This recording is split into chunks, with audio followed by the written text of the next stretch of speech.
Firstly, hello, Vuyo Mpako. Thank you very much for having me, Toby. Hi. Thank you for joining us. You are a CEO of a very interesting technology-focused fund within the Old Mutual stable, but you've had a pretty storied career. You've been the head of digital channels and e-commerce for Standard Bank. You've worked at Vodacom. You were the chief digital and data officer for Old Mutual before you took up this role. And I'm quite sure you and I crossed paths a couple of times. I think so as well. Yeah. So you know, you've been around in this industry and you've seen what works and what doesn't work. And now I'm fascinated that someone like you, who has been there at the beginning of the what are we going to do with cell phones in 10 years' time journey, you're, in the nicest possible way, you're an enabler for that next generation. You know, Thank well you. done. How Thank does you it very feel? much. Thank you very much. It's very humbling. Yeah. It's actually very humbling when you hear such descriptions. My wife, I always say, is my biggest fan and my biggest critic. She has to listen to this particular one and hear those descriptors enabler. So I hope she'll be proud. Well, I mean, it's the role that us older people have to. I'm sorry to tell you, you've become a little bit older. I have as well. I'm sorry to be the one to tell us both, but it's kind of what I understand as my pay it forward role in life. Like, there were lots of good people who mentored me and did stuff for me, and I wouldn't be the journalist or the unintentional businessman that I ended up becoming. Yeah. That's what I feel like us older guys and women have to do. We have to go, okay, well, this is not what we did. Like, you do. My other mother always used to say to us, you do more in your 20s to change the world than any other decade. And that's, I suppose, your job. I mean, you found a couple of very smart young companies to do that with, haven't you?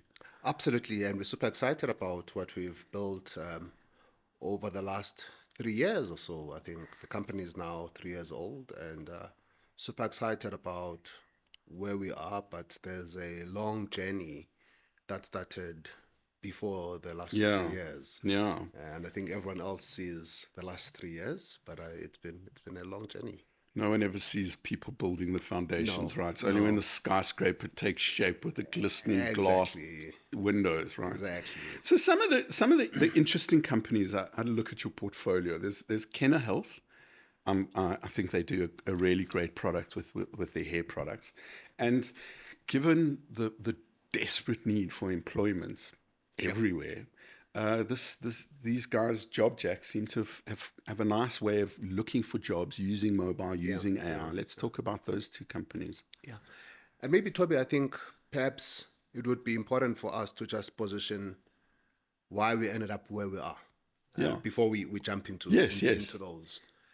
3 years ago, Old Mutual was 176 years old. Yes. So a company founded 1845. Current CEO had a conversation about, he was very happy and excited with where the business was, give or take some challenges. But the real question was not the next 5 years. The real question was where growth is going to come from 5, 10, 15 years going forward. And we thought that the best place to actually start thinking about finding new growth for a financial services organization, an insurance predominantly organization, is actually just understanding what consumers are spending money on. Yes. Understanding what consumers are spending money on, the extent to which, where they spend money, the systems work. And as you know, when systems don't work, when things don't work, it's a good sign that someone is going to try to innovate around that. Yes. And so we ended up with 5 or 6 key areas. Education was one of those. Healthcare was one of those. Yes. People kind of looking for alternative employment, gig working, and all of those things was another one. And we said some of these, we believe that they're broken. Someone is going to innovate around them. Yes. If that happens, we think an Old Mutual could have a right to play in those places. Yeah.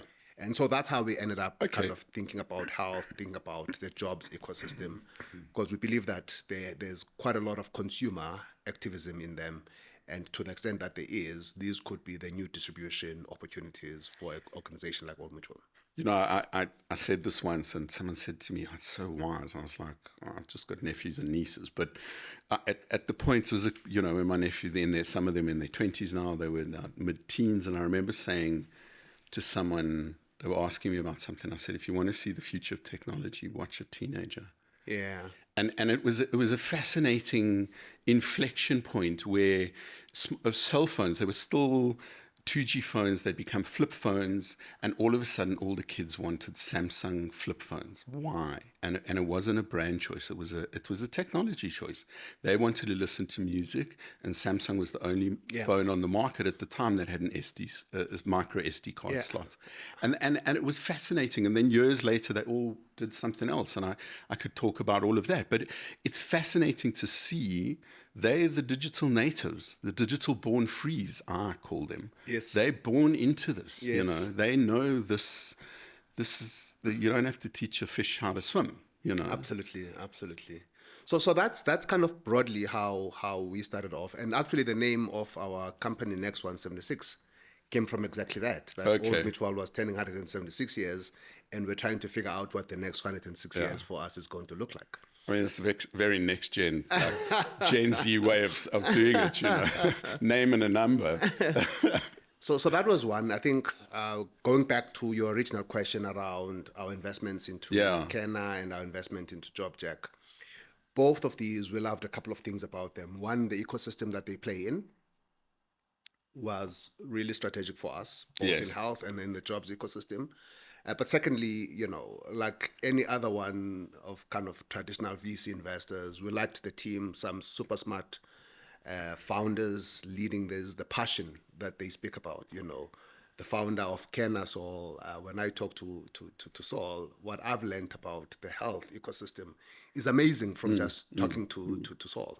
But also when you talk to Hein and you talk to Christian, the co-founders of JOBJACK, and you hear about how they ended up with the idea of JOBJACK, you know, it's those stories, it's those authentic human stories, you know, that's critical for us, you know, finding a founder who actually has a big passion. I've met Saul. He's the kind of, he's exactly that kind of, has the dream, has built the dream. Exactly. Is going to give his dream to as many people who need healthcare, affordable healthcare. Like, how do you not get behind some vision like that, you know? Exactly. And when you hear him talk about you know, the number of clinics he's been in South Africa, and you hear the stories that he'll tell you about, you know, people coming to the clinic the night before to knowing that they're going to have to queue. And actually, you know, the outcome from that overnight queuing might still not be great. And so I think that's been super critical for us. Kind of also just figuring out where they were in terms of their growth phases, but also having a couple of theses that we hold dearly that say, we think that if we get enough consumer demand and we get enough traction, we believe that there's an opportunity to kind of take a business that is really great in health, great in jobs, and leverage the power of an ecosystem which led by financial services organization to kind of double down on the value that could be extracted from that business. You know, so that's really, we're not putting money in just to have only a financial return. We like that. You know, we think it's a more strategic thing you do. But actually, we also believe that there's value we can add to those companies, obviously at the right times and the opportunities.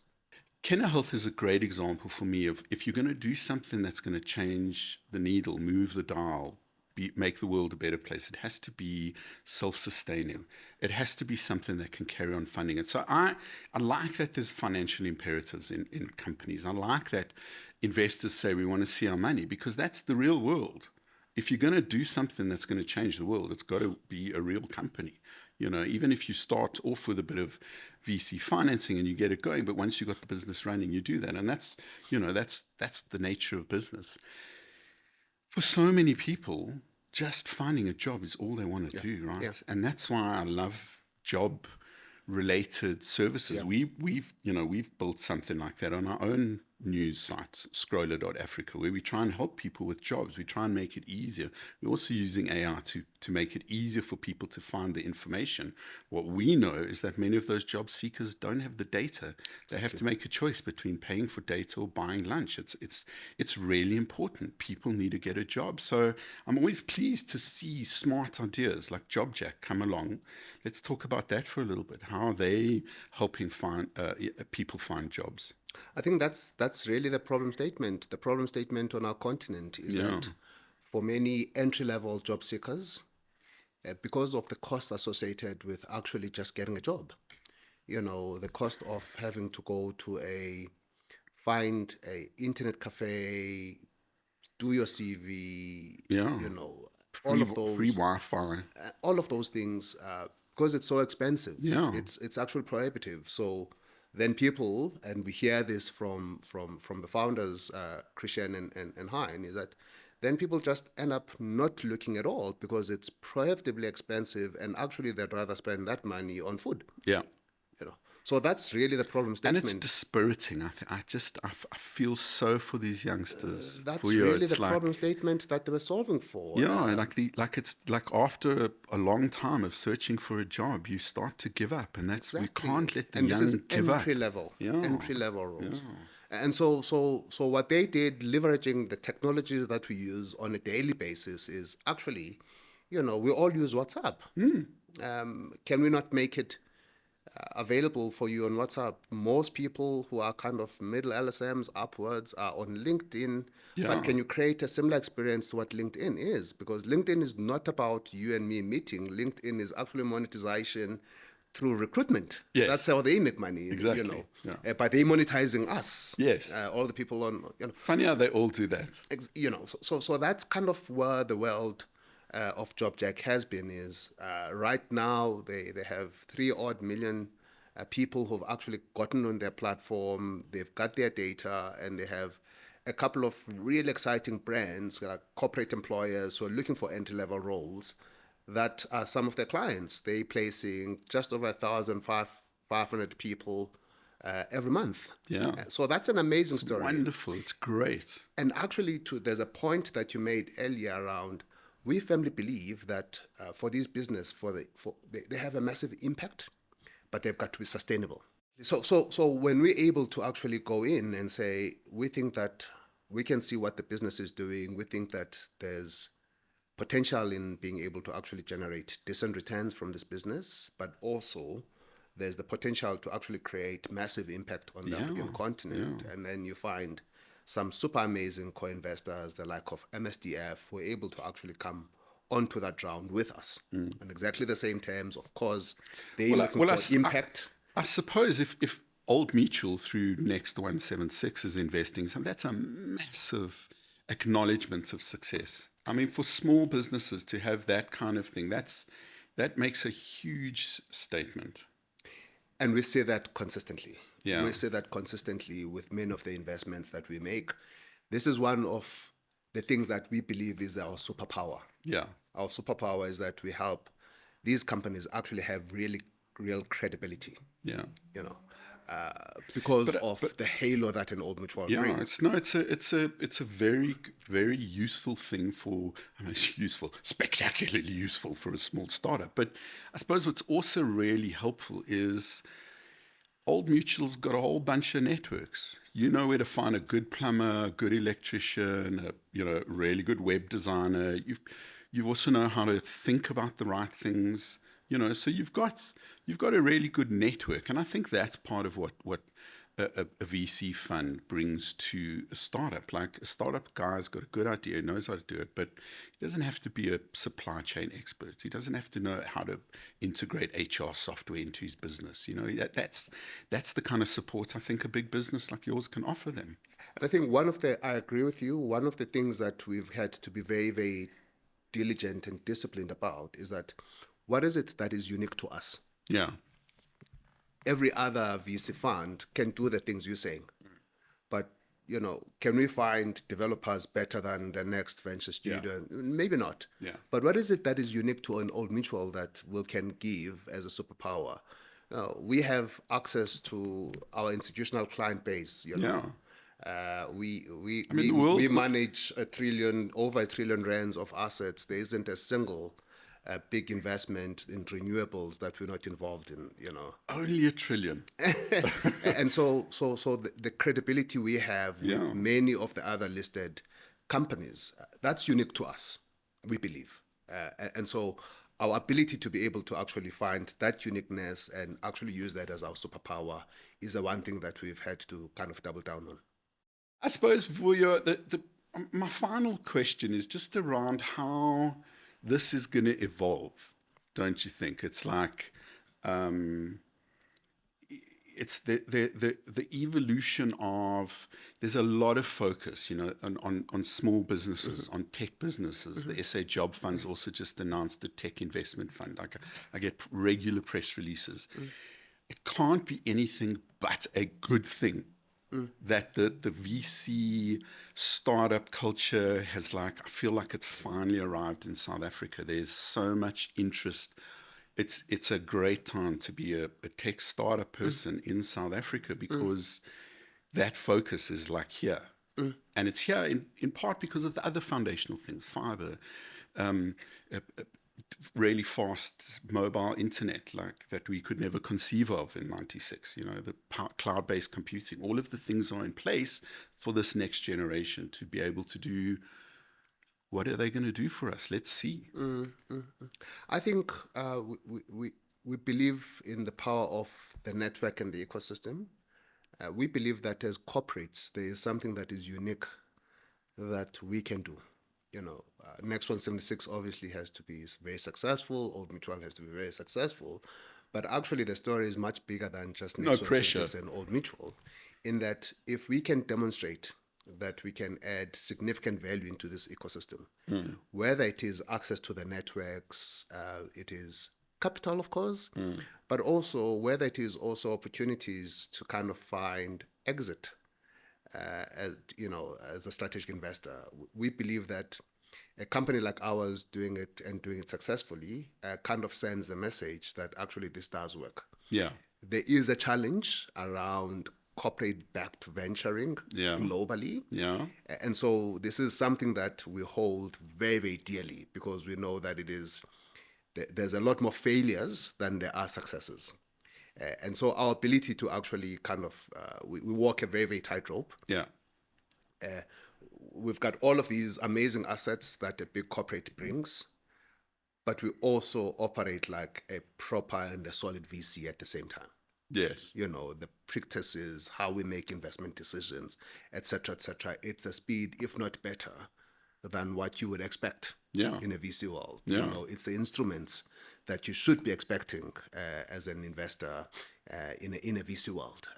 And so our ability to kind of be proper ambidextrous is one of the things that we really, really try to do. But we think our ambidextrous. Actually, Vuyo, I've got one last thought I want to ask you. So the people who are going to listen to this are maybe going to be some of those startups.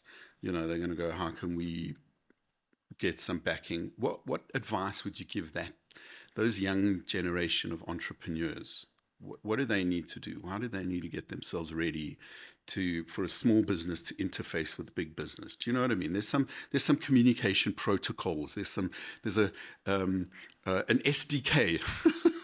Only the other geeks will get that. There's a development kit. There's an interface, an API.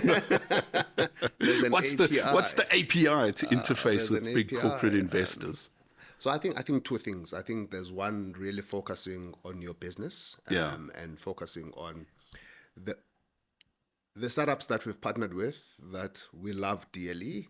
You can clearly see that the founders actually have varied groups of advisors. They might be coming with a tech background, accounting background, finance background, but you can clearly see that they've got a breadth of advisors, some of them people with a little bit of gray, who are helping them with kind of how do you position your business? How do you position your business such that a corporate investor will be interested? What are the things that you need to do and all of those things? So I do that in our own startup called Next176. I've got my own advisory council, people who've walked the journey, in different parts that we're trying to walk. I think that's super, super critical to always have a bunch of really smart people who are around you, who've gone past some of these journeys, who've done some of the things you're doing, maybe not in the shape and format that you're doing. So I think that's super, super important. I think it's also super, super important. But isn't that human nature? Old people tell young people how to like not trip along the road because there's a stick there or isn't that like that's just the way of the world? Maybe I'm misanalogizing. I think for many it's not so clear, Toby, which is regrettable. Yeah. It's really, really sad that many don't, But some of the startups we've invested, the founders are really, really smart people, young, but you can clearly see that they've surrounded themselves with people who can open doors. Yeah. Who can advise them on this, give them legal advice, give them accounting advice, help them package the business, help them talk about the business in a way that the person on the other side, is able to actually. And that's the API, I suppose. That's the API. Yeah. That's the API. Toby, as an advisor to one of these startups, has a massive Rolodex. Massive Rolodex. I'm a word geek, right? So I love the fact that you keep using words, like old-fashioned words like Rolodex and ambidextrous. And so when you're able to find people who you can tap into this one for this, you can tap into this one for this, you can tap into this one for this. I think that's probably one of the biggest advices I could ever give. It's something I do for our own business. Our own business is a startup inside a big corporate. Yeah. Vuyo Mpako, thank you very much, the CEO of Old Mutual's Next176. That's been a really interesting conversation. I really do think that the tech startup scene that we've seen for so long in so many other countries has really arrived in South Africa. And your company, I think, is one of those proof points for me. So thank you, and thank you for your sage advice. I'd like to hope lots of young startup people are listening to your every word. My name is Toby Shapshak. I am the lowly editor-in-chief of Stuff. I like to speak to interesting people about interesting things, and that you certainly are, Vuyo. So thank you. Toby, thanks for having me. It's been great chatting to you. Great. Thanks for joining us. My name is Toby Shapshak, and I am the lowly editor-in-chief of Stuff. This has been a production of Stuff Studios. Tepo Tali is our videographer, Sally Hudson is our executive producer, Kim Brown is our producer, and Hans Baumgarten is our director of audio. Please do follow and like us wherever you get your podcasts or on YouTube. And thanks for listening and watching.